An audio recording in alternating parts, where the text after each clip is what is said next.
মুখ্যমন্ত্রী যিনি মহিলা, তিনি নিজের দায় স্বীকার করেছেন, কৌশলে বলেছেন যে এক সপ্তাহ যদি আমার রাজ্য সরকারের পুলিশ ওই খুনিদের, ওই দর্শকদের না ধরতে পারে, তখন অন্য এজেন্সি সিবিআই তদন্ত করবে। তিনি ব্যর্থ মুখ্যমন্ত্রী নিজে দায় স্বীকার করেছেন, তিনি পারেননি। তার প্রশাসনের দপ্তরের লোকেরা সম্পূর্ণভাবে এই হত্যাকাণ্ড, ধর্ষণে জড়িত আছে। আর তিনি যেটা করেছেন, এক সপ্তাহ ধরে তিনি তার তথ্য প্রমাণ, যাতে করে ওই ধর্ষক, ওই খুনিরা না ধরা পড়ে, তার জন্য তিনি তথ্য প্রমাণ করার জন্য এক সপ্তাহ সময় নিয়েছেন। একথা পরিষ্কার হয়ে গেছে। মুখ্যমন্ত্রী নিজে পথে নেমেছেন, নিজে দাবি তুলছেন, তার মানে হচ্ছে তিনি নিজে স্বীকার করছেন, হ্যাঁ আমার সরকারের দায় আছে। নিজে নিজে স্বীকার করছেন। আমরা মনে করি এই ব্যর্থতা আপনি স্বীকার করছেন যখন, আপনার পদত্যাগ করা উচিত। যেখানে ডাক্তার নেই, ছাত্রীর নিরাপত্তা দিতে ব্যর্থ, আর আপনার দালাল চক্র তো অলিতে গলিতে, রাজপথে শুরু করে প্রত্যেকটা হসপিটালে, প্রত্যেকটা জায়গায় দালাল চক্র টিকিয়ে রেখেছেন। আপনি মুখে শুধু মানুষের ভালো কথা বলেন। আমরা আপনাদের হুঁশিয়ারি দিতে চাই। আপনারা দেখছেন সারা রাজ্যে যেভাবে মানুষ ডাক্তারদের পাশে আছে, যেখানে মানুষ গেলে নিরাপত্তা পায়, চিকিৎসা পায়, জীবন রক্ষা পায়, আর সেইখানেতেই চিকিৎসকরা হত্যা হয়ে যাচ্ছে। নির্লজ্জ এই সরকারকে আমরা ধিক্কার জানাই।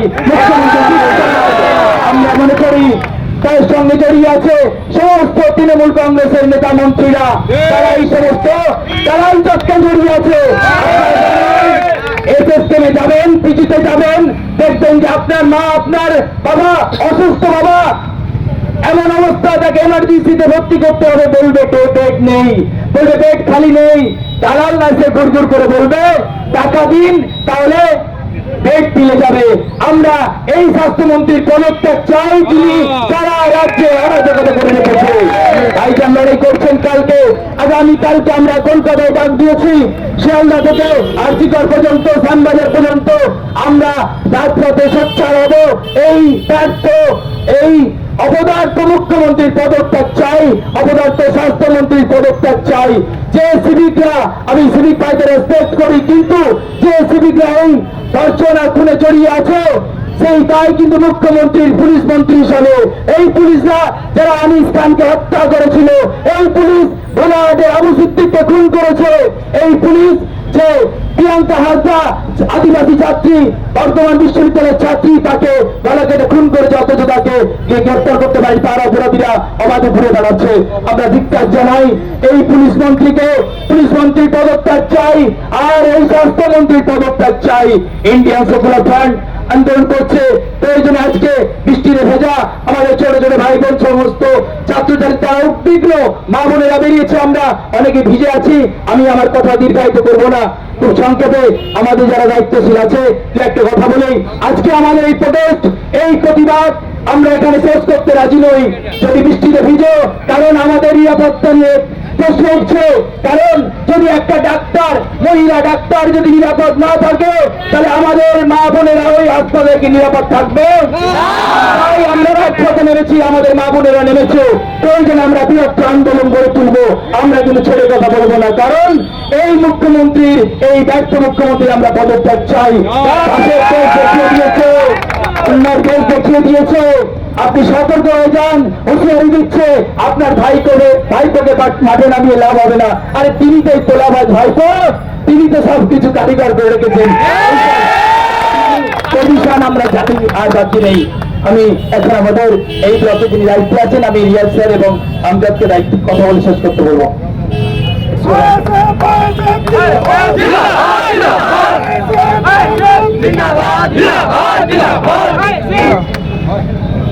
আজকে আপনারা দেখছেন যে এই জগৎবল্লভপুরের সমস্ত গ্রামবাসী, মা বোনেরা, এবং সবচেয়ে দুঃখের বিষয় যে শিশু বাচ্চা স্কুলের পড়ুয়া, তাকেও আজকে রাস্তায় নামতে হলো। কি জন্য? এই একটা 5 বছর 6 বছরের বাচ্চা, তার মা বাবা তাকে রাস্তায় হাত ধরে নামিয়ে দিয়েছে এই মিছিলে হাঁটার জন্য। একটাই কারণ, জানে এই আমার বাচ্চাটা বড় হয়ে যাতে সুরক্ষিত থাকতে পারে, এই আমার বাচ্চা বড় হয়ে যাতে এই দালাল, এই নোংরা গুন্ডা মস্তান, এই দুশ্চরিত্রদের হাতে আবার আমার মেয়েটাকে না রেপ হতে হয়, আবার আমার বাড়ির যে বাচ্চাটা বড় হচ্ছে তাকে আগামী দিনে সেখানে মাথা উঁচু করে বেঁচে থাকতে পারে, তার জীবনকে সুরক্ষিত রাখতে আজকে 4 বছর 5 বছরের বাচ্চাদেরকে রাস্তায় নামতে হয়েছে। আর অপরদিকে দেখা যাচ্ছে যাদের এই গুরু দায়িত্ব ছিল, যাদের দায়িত্ব ছিল এই গুন্ডা মাস্তান খুনি দর্শকদের কলার ধরে ইঁচড়ে রাস্তায় নিয়ে এসে ফাঁসি দিয়ে টাঙিয়ে দিয়ে সেই পুলিশ কি করছে, সেই পুলিশ খুনিদেরকে আড়াই করছে। আরে ভাই, সমাজে লম্পট লোচ্চা দুষ্কৃতী গুন্ডা মাস্তান খুনি ধর্ষক সবাই থাকবে, তারা তার কাজ করবে। তাহলে পুলিশ কি করতে আছে? আমাদের ট্যাক্সের টাকা তাহলে আমরা কি করতে পারি? আপনাদের কি কাজ ছিল? এই খুনিদেরকে ধরে উপযুক্ত শাস্তি দেওয়া দরকার ছিল। আর এই পুলিশ মন্ত্রীরা দরকার ছিল যে এই যারা নোংরা কাজটা ঘটিয়েছে, যারা একজন হসপিটালে যেখানে মানুষ গিয়ে ভগবানের মতো ডাক্তারদেরকে মানে, যারা তার প্রাণ ফিরে পায় সেই হসপিটাল থেকে, মানুষ যেখানে সমস্ত আশা ভরসা লাশ গিয়ে হসপিটালে ভর্তি হয় যে এখান থেকে সুস্থ হয়ে ফিরবো, আমার রুগী পেশেন্ট বেঁচে ফিরবে, সেই পেশেন্টকে যে ভগবান যে ডাক্তার যারা সুস্থ করে বলে তোলে, আজকে সেই ডাক্তাররা ধর্ষক হচ্ছে। এইটাই ভাবতে অবাক লাগে যে তাহলে আমার আপনার বাড়ি আমরা যারা পেশেন্ট হয়ে ভর্তি হই, তাহলে তাদের সিকিউরিটি কোথায়? তারা কিভাবে হসপিটালে তার পেশেন্টকে রেখে আত্মীয় বাড়ি চলে আসবে? একজন ডাক্তার যদি সেখানে সেফ না থাকে এই রাজ্যে, এই রাজ্যটা আজকে তোলাবাজ গুন্ডা ধর্ষক চরিত্রহীন লম্পট এদের হাতে তুলে দিয়েছে সুকৌশলে মমতা ব্যানার্জি, তৃণমূল কংগ্রেসের সুপ্রিমো অভিষেক ব্যানার্জি। তারা তাদের এই তোলাবাজের রাজত্বকে টিকিয়ে রাখছে। তারা এই এলাকায় যারা টিএমসি করতো, যারা ভালো শিক্ষিত মানুষ টিএমসি করতো, তাদের সবাইকে সরিয়ে দিয়ে আজকে কাদেরকে ক্ষমতা দিয়েছে? যারা কাটমানির বকরা 70-30 ঠিক মতো পৌঁছে দেবে, যারা লাঠি নিয়ে তলোয়ার নিয়ে পিস্তল নিয়ে রাস্তায় গুন্ডাগিরি করবে, তোলাবাজি করবে, লম্পট মাতাল দুশ্চরিত্র, তাদের হাতে ক্ষমতাটা দিয়ে দিয়েছে সরকারকে সরিয়ে দিয়ে। কারণ একটাই, এই গুন্ডা রাজ তৈরি করতে পারলে তাহলে ঠিক মতো মানুষের কাছ থেকে জোর জবরদস্তি একজন কেউ দোকান করবে, একজন বাড়ি করবে, একজন কোনো কিছু তৈরি করবে, সমস্ত জায়গায় তারা কাটমানির অংশটা অভিষেক ব্যানার্জির পকেটে যাবে। তাই আজকে যত তৃণমূলের মধ্যে নোংরা, যত মাতাল, যত দুশ্চরিত্র, সে তত বড় নেতা করে দিয়েছে। আর যারা একটু ভালো শিক্ষিত ছিল তাদেরকে সব দল থেকে দাঁড় করে দিয়েছে। এটা আপনারা দেখুন। তাই আমি বলবো, এই লম্পট লজ্জা চরিত্রহীন এই আপনার পাড়ার নেতাদেরকে জব্দ করতে আপনারা আসুন আমাদের সাথে, এই মিছিলে যোগ দিন, এটাকে আরো বৃহত্তর আন্দোলন গড়ে তুলুন যোগ দিয়ে।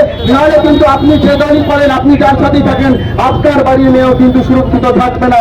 কারণ এদের হাত যখন এইভাবে লম্বা হতে থাকবে, তখন একদিন আপনার বাড়ির মেয়ের উন্নত এদের হাত পৌঁছে যাবে, এটা মাথায় রাখবেন। তাই আজকে দলমত নির্বিশেষে সকলকে আহ্বান জানাবো যে কালকে আমাদের শিয়ালদা থেকে যে নওশাদ সিদ্দিকীর ডাকে মহামিছিল হতে চলেছে, সেই মহামিছিলে আপনারা যোগদান করুন।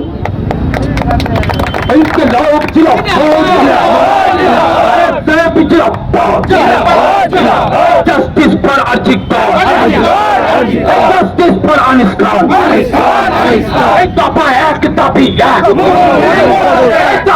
एक दफा एक এই মুখ্যমন্ত্রী রক্ষা, এই পুলিশ মন্ত্রী রক্ষা, এই স্বাস্থ্যমন্ত্রী রক্ষা। এই আজিগর হসপিটালে ফোন করা হলো কেন? আমার বোনকে স্বাস্থ্যমন্ত্রী জবাব দাও, জবাব তোমায় দিতেই হবে, এই জবাব তোমায় দিতেই হবে।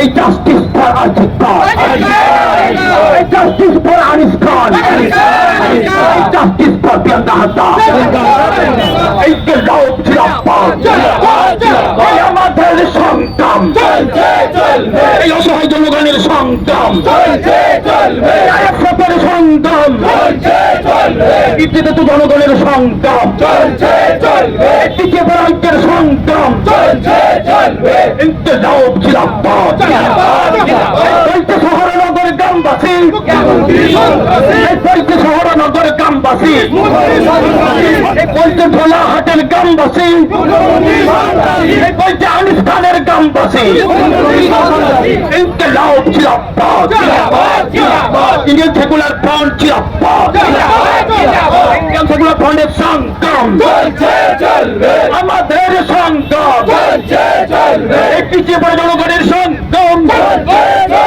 এই নির্যাতিত জনগণের সংগ্রাম চলবে এই অত্যাচারিত নির্যাতিত জনগণের সংগ্রাম চলছে চলবে এই জাস্টিস ফর আর্থিক আজিগর আজিগর জাস্টিস ফর আর্থিক আবিষ্কার justice for Priyanka Hansda justice for প্রধানমন্ডল এই দাবি এক দফা এক এই দাবি এক দফা এক দাবি এক দফা এক